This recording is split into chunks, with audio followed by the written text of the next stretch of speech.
जय हिंद दोस्तों, स्वागत है आप सभी का नेशनल एकेडमी यूट्यूब चैनल पर। तो एमपीपीएससी के बारे में हम डिस्कस करने जा रहे हैं। एमपीपीएससी का अगर हम बात करें पेपर टू के अंदर आता है आपका पॉलिटी और सोशियोलॉजी। तो सोशियोलॉजी में ही हमारा अगला पार्ट है जो कि है Indian society, Bharatiya Samaj. Sociology के अगर हम यूनिट 4 की बात करें तो यूनिट 4 में सोशल हार्मनी, सिविलाइजेशन, कल्चर, संस्कृति, सभ्यता, इन चीज़ों के बारे में लिखा हुआ है। और उसी पार्ट के अंदर आ जाएगा आपका भारतीय समाज या फिर इंडियन सोसाइटी। सबसे पहले बात कर लेते हैं हम सिलेबस पे। तो सोशियोलॉजी की अगर हम बात करें तो इसमें कुछ इंपॉर्टेंट चीज़ें हैं जैसे सोशल हार्मनी, सिविलाइजेशन और कल्चर का क्या कंसेप्ट है, इंडियन कल्चर के क्या फीचर्स हैं, भारत में जो अलग अलग टाइप के रिचुअल्स हैं वो क्या है। फिर इसके बाद कास्ट सिस्टम हो गया, आश्रम हो गया, पुरुषार्थ हो गया, चतुष्टय हो गया, रिलीजन और जो उससे रिलेटेड जो सेक्ट है उनका हमारे समाज पर क्या इन्फ्लुएंस है, और शादी या मैरिजेस के तरीके। ये वाला जो पार्ट है इसको अभी हम डिस्कस करने वाले हैं। तो यूनिट 4 के अंदर ये पूरा पार्ट आएगा, इसको हम डिस्कस करेंगे। इसके बाद हम मूव करेंगे यूनिट 3 पे, जो HRD वाला पार्ट है उसको हम डिस्कस करेंगे, और फिर हेल्थ वाली सारी चीज़ें उनको हम पढ़ेंगे, WHO वगैरह, ये सारी चीज़ें हो जाएंगी। तो स्टार्ट करते हैं हमारे इस वाले पार्ट में। इसमें इंडियन सोसाइटी इनहेरेंटली यहाँ पे नहीं दिखा हुआ है कि बिल्कुल क्लियर कट लिखा हो कि आपको इंडियन सोसाइटी पढ़ना है, लेकिन ये जितनी भी चीज़ें दी हुई हैं ये आपका समाज का अंग होती है, इंडियन सोसाइटी का ही पार्ट है। तो इसीलिए ओवरऑल इंडियन सोसाइटी में हम इन चीज़ों को पढ़ के चलेंगे, करके चलेंगे। तो इंडियन सोसाइटी से हम स्टार्ट करते हैं। तो बेसिक अगर आप यहाँ पे देखो तो कुछ पिक्चर्स आपको दिख रही होंगी इसमें, ये आप कुछ पिक्चर्स देख पा रहे होंगे। तो इन पिक्चर्स को देख के क्या समझ में आ रहा है, तो बेसिक हमें एक चीज़ यहाँ पे देखने को मिल रही है कि हमारे समाज में कुछ लोग ऐसे हैं जो अपर सोसाइटी में रह रहे हैं, जिनको हम अपर क्लास भी बोल सकते हैं, ठीक है, ये अपर क्लास में है। और कुछ लोग ऐसे हैं जो लोअर क्लास में आ रहे हैं, ठीक है, जिनको हम निम्न तबके का भी बोल सकते हैं। कहीं पे महिलाएं ऐसी हैं जहाँ पे उनको फ्रीडम मिली हुई है, किसी भी तरीके के कोई बंधन रिचुअल्स नहीं है, और कहीं पे महिलाएं ऐसी हैं जहाँ पे उनको फ्रीडम नहीं मिली है।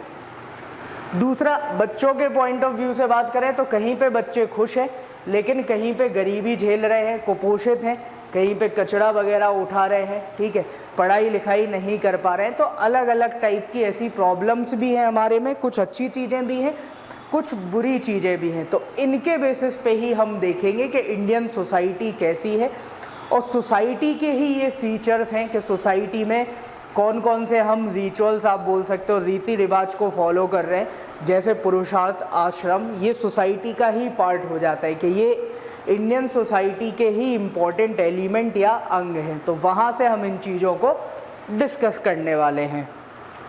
अब यहाँ से एक क्वेश्चन निकल के आता है कि सर इंडियन सोसाइटी सिलेबस में ऐड ही क्यों किया गया, तो इंडियन सोसाइटी को सिलेबस में ऐड करने की ज़रूरत क्या पड़ी। तो जैसे आपने पिक्चर्स देखी तो इसमें एक तबका था जिसको हम पुअर की कैटेगरी में डाल सकते हैं, गरीब तबका हम बोल सकते हैं।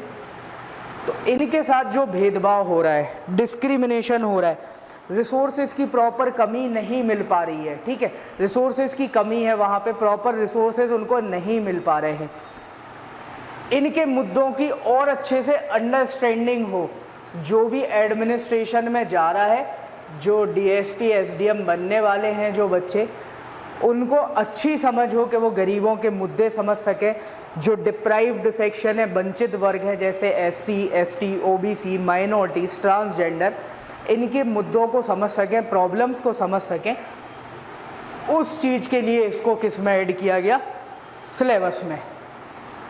तो इसलिए भारतीय सोसाइटी को हमारे सिलेबस का पार्ट बनाया गया।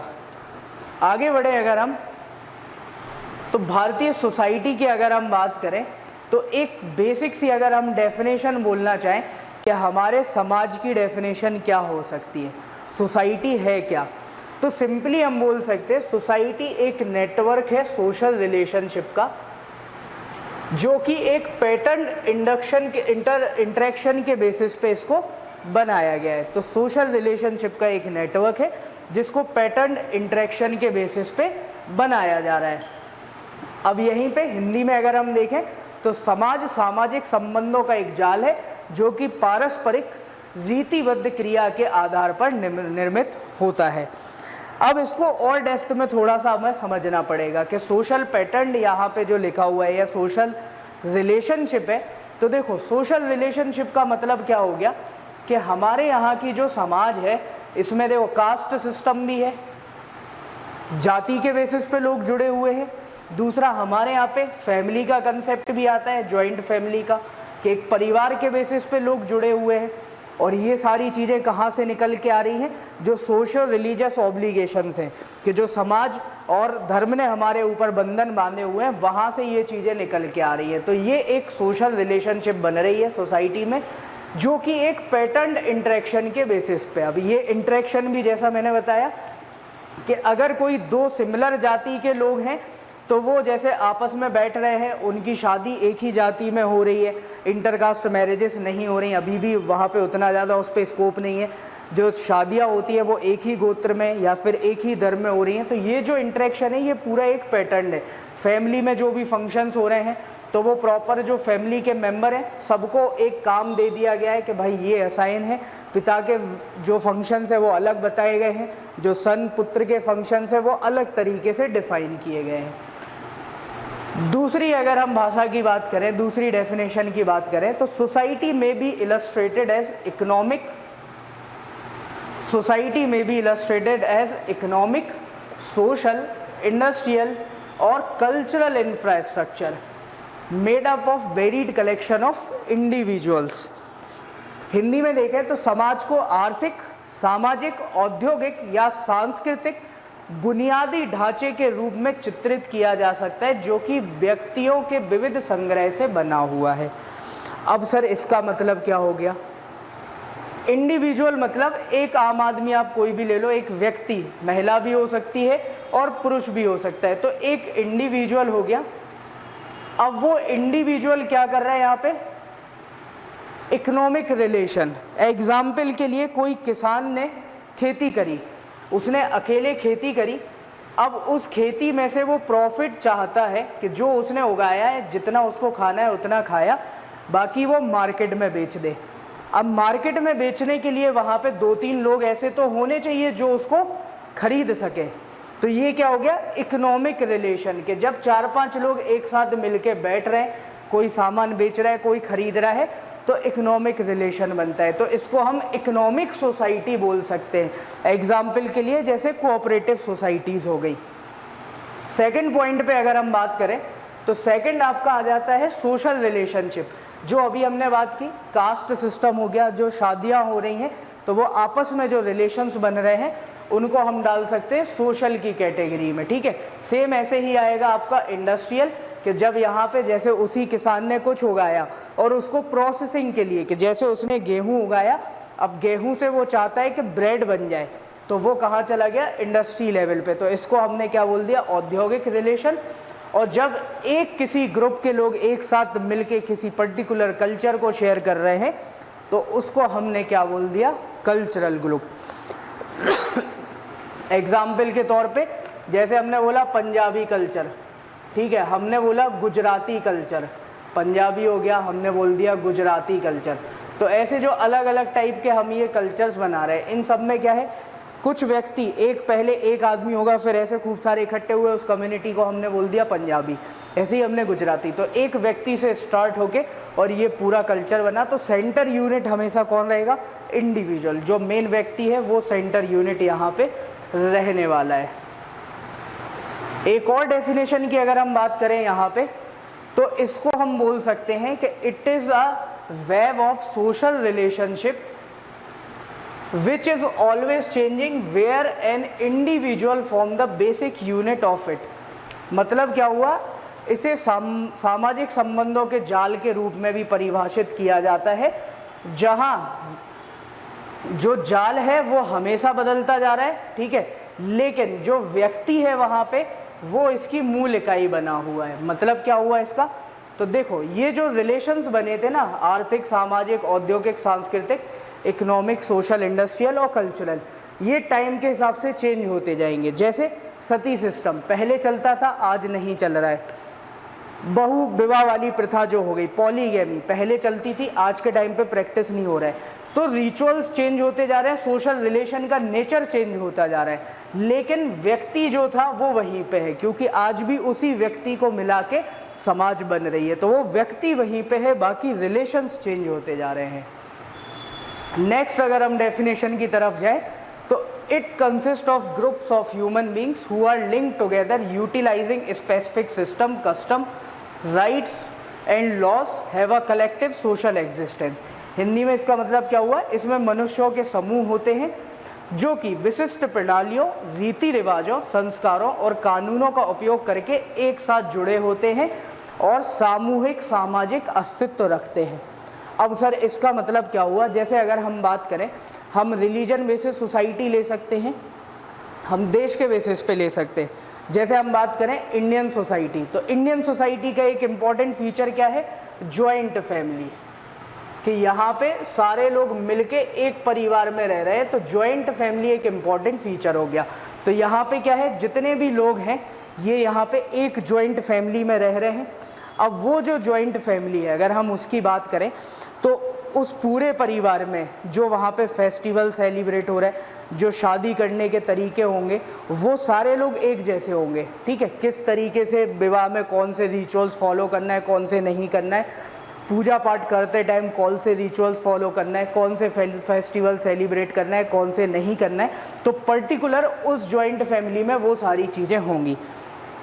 ऐसे ही ओवरऑल आप बोलो, जैसे नॉर्थ इंडिया में दिवाली सेलिब्रेट हो सकती है, तो हम बोलेंगे नॉर्थ इंडियन जो सोसाइटी है, दिवाली सेलिब्रेशन उसका एक इम्पॉर्टेंट फीचर है। ऐसे ही अगर हम यूएस में बात करें तो न्यूक्लियर फैमिलीज़ होती है, तो प्राइवेसी पे ज़्यादा फोकस दिया जा रहा है। तो ऐसे अलग अलग टाइप से हम इसको डिवाइड कर सकते हैं। तो यहाँ पे क्या हो रहा है कि कोई एक स्पेसिफिक सिस्टम है जिसको लोग यूटिलाइज कर रहे हैं, उसकी वजह से वो एक साथ जुड़े हुए हैं। अब वो ब्लड रिलेशन भी हो सकता है, वो कल्चर भी हो सकता है, वो XYZ कोई भी चीज़ हो सकती है।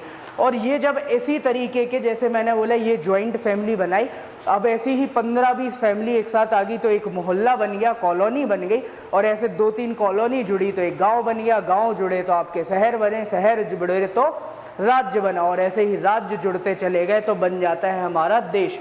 और इस देश में जो मेजर फीचर्स होंगे वही होंगे हमारे समाज के या देश के फीचर्स। तो यहीं से हमारा निकल के आएगा कि जो इंडियन सोसाइटी है, भारतीय समाज है, उसकी संरचना क्या है, स्ट्रक्चर क्या है, कौन कौन सी ऐसी इंपॉर्टेंट इंस्टीट्यूशंस है, संस्थाएं हैं जो उसको रेगुलेट कर रही हैं, जिनकी दम पे वो चल रहा है, और कौन कौन से सेक्शंस है, वर्ग हैं जो समाज का पार्ट है या समाज के अंदर आते हैं। तो इसमें सबसे पहले हम आते हैं स्ट्रक्चर पे, संरचना में।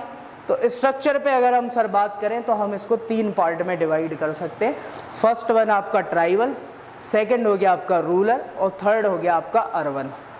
अब ये हमने 3 डिवाइड किए। 3 किस बेसिस पे किए? क्योंकि तीनों सोसाइटी की स्टैंडर्ड ऑफ लिविंग अलग है, तीनों के कस्टम्स अलग हैं, तीनों के रिचुअल्स अलग हैं, और भी अलग अलग एक्टिविटीज़ से अगर हमको कंपेयर करेंगे तो तीनों में आपको डिफरेंस देखने को मिलेगा। फॉर एग्जाम्पल, सबसे पहले हम उठाएं ट्राइबल सोसाइटी।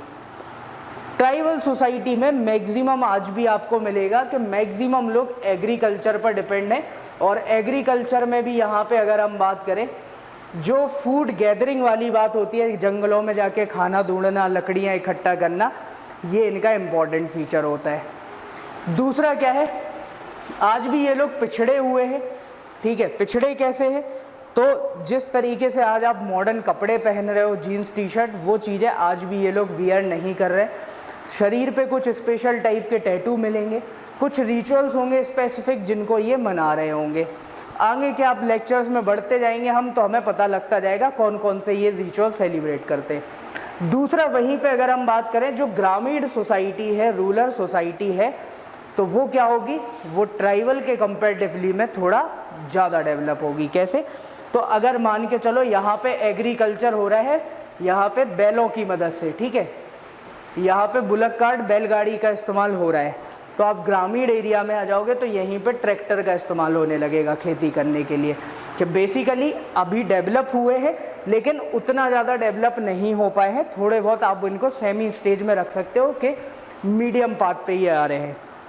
लिविंग स्टैंडर्ड की अगर हम बात करें तो लिविंग स्टैंडर्ड को भी हम मीडियम कैटेगरी में डाल सकते हैं। रिचुअल्स कस्टम्स की अगर हम बात करें तो जो ट्रेडिशनल कस्टम चले आ रहे हैं उनमें से कुछ चीज़ें ऐसी हैं जिनको ये अभी भी फॉलो कर रहे हैं और कुछ चीज़ें ऐसी हैं जो समय के साथ इनके यहाँ पे बदल चुकी है। सोसाइटी ऑर्थोडॉक्स होगी यहाँ पे कंपैरेटिवली, कि जो पुरानी चीज़ें हैं उन पे ज़्यादा उनका फोकस रहेगा कंपैरेटिवली मॉडर्नाइजेशन पे। वहीं पे अगर हम अर्बन या शहरी एरिया की बात करें कि जो हमारी अर्बन समाज है तो ये कंपैरेटिवली मॉडर्नाइज होगी। कम्युनिकेशन के साधन बदल जाएंगे यहाँ पे, वहाँ पे बैलगाड़ी चल रही थी तो यहाँ पे एरोप्लेन और बुलेट ट्रेन जैसे कंसेप्ट आ जाएंगे। पहनावा चेंज हो जाएगा, वहाँ पे धोती कुर्ता साड़ी हो रही थी तो यहाँ पे जीन्स टी शर्ट सूट आ जाएगा। खाने की स्टाइल चेंज हो जाएगी, वहाँ पे दाल रोटी थी तो यहाँ पे पिज़्ज़ा बर्गर ऐड हो जाएगा। तो ये चीज़ें चेंज हो रही हैं हमारे, जब हम 3 अलग अलग लेवल पे मूव कर रहे हैं। तो इस हिसाब से हम समाज को स्ट्रक्चर वाइज 3 चीज़ों में बांट सकते हैं कि ट्राइबल, रूरल, अर्बन। ये तो हो गया आपका डेवलपमेंट के हिसाब से कि कितना कौन क्या डेवलप हुए। दूसरा अगर मैं बात करूं तो हम समाज को एक और तरीके से बांट सकते हैं, वो है एरिया वाइज। ठीक है, तो इसमें हम 2 तरीके ले सकते हैं। फर्स्ट वन इज माइक्रो और दूसरा ले सकते हैं मैक्रो। माइक्रो में अगर हम बोले कि जो छोटे लेवल पे यहाँ पे असर डाल रहा है और मैक्रो कंपैरेटिवली उससे बड़े लेवल पे।